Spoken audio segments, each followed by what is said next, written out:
¿Cómo están, estimados estudiantes? En este video vamos a modelar el problema 9 de cuadriláteros, ¿sí? Que es el tema 18 de su libro. Vamos a leer lo que nos dice el problema. Dice que en un trapecio ABCD, cuyas bases paralelas son BC y AD, se tiene que AB vale 5, BC 4 y AD es 12. Si la medida de los ángulos B y D está en relación de 3 a 1, hallar el ángulo D. Vamos a, en primer lugar, estimados, a dibujar el trapecio ABCD, donde BC y AD son paralelas, ¿sí? Entonces aquí está. ¿Por qué decidí que la base BC sea menor que AD? Porque nos dicen que BC vale 4 y AD vale 12. Entonces, por esa razón, es lógico colocar que BC sea la base menor, que vale 4, y AD es la base mayor, vale 12, ¿no? Ahí está. Entonces, 4 y 12, y completamos con que AB vale 5, ¿no? Esta medida sería 5. Ahí está. Si la medida de los ángulos B y D están en relación de 3 a 1, bueno, eso es algo que hay que colocar. El ángulo B es como 3, por eso es el ángulo obtuso, mientras que el ángulo D es como 1, ¿no? Es decir, es el ángulo agudo, es el menor, y es lógico colocar un ángulo mucho menor, ¿no? Con eso nos piden el ángulo D, que es justamente n, ¿no? Nos estarían pidiendo el valor de n. Estimados estudiantes, cuando tengan un problema así, la estrategia a utilizar aquí es obtener un paralelogramo, un romboide. Para ello hay dos opciones. Podemos trazar una paralela aquí, a AB, o si no, trazar una paralela aquí, a CD, ¿no? Y obtendríamos otro romboide.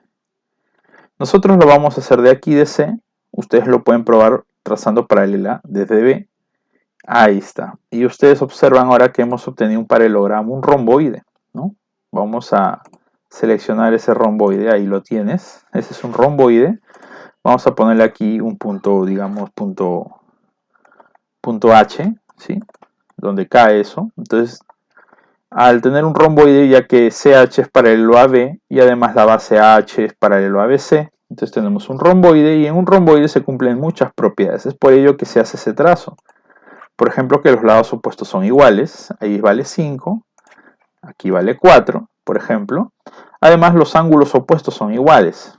Es decir, si el ángulo B vale 3n, el ángulo H también valdría 3n, ¿no? Eso por otro lado. Y ahora podemos completar quizá este ángulo de aquí, aprovechando lo que este triángulo. Si tú te fijas en ese triángulo, vamos a hacerlo un poco más, no tan... Ahí está, el triángulo amarillo. Si tú te das cuenta, tenemos un ángulo interno que vale n, tenemos un ángulo externo que vale 3n, entonces podemos hallar este ángulo interno, que sería 2n. ¿Por qué? Porque la suma de dos ángulos internos me da el externo. Entonces, 2n más n es igual a 3n. Entonces, con eso hemos podido completar quizá también los valores de los ángulos.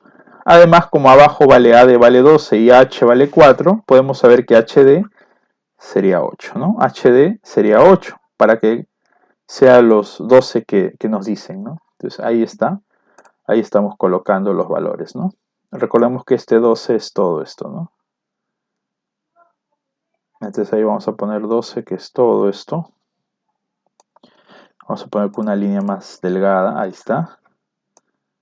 Es todo eso. Y hasta acá, ¿no?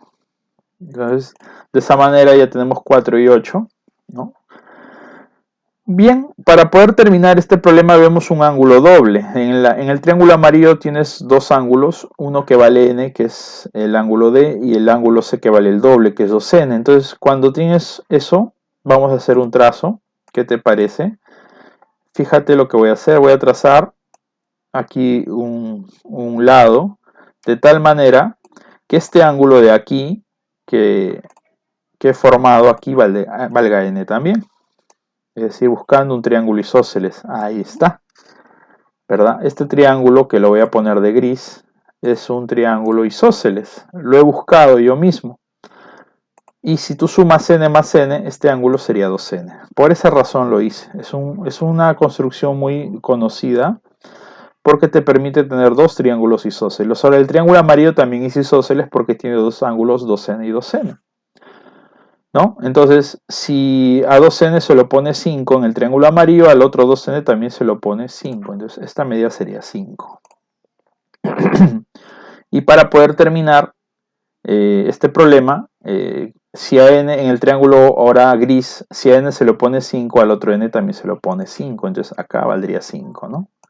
Ahí ese lado. Muy bien. Y para terminar, como ya les había indicado, vamos a trazar esta altura. La altura del triángulo gris. Ahí está. ¿Cuál es la razón? La razón es formar el triángulo isósceles, ¿no? Ahí está. Y vamos a ponerle como es altura, vamos a colocarle su ángulo recto. Ahí está. Ahí lo puedes observar. Y ahora vamos con justamente lo que les estoy comentando. Ese triángulo gris es un triángulo isósceles, ¿verdad? Y en un triángulo isósceles la altura es mediatriz, es bisectriz. Por lo tanto, biseca al lado HD en dos segmentos iguales. El HD se dividiría de esa manera en 4 y 4. 4 y 4 porque es un triángulo isósceles y la altura de un triángulo isósceles también es mediana y por ello al 8, HD valía 8, ¿recuerdas? Ahora se ha dividido en 4 y 4, ¿no? Vamos a ponerle M aquí, HM es igual a 4 y MD valdría 4, ¿no? Y bien, el problema ya ha terminado ya casi.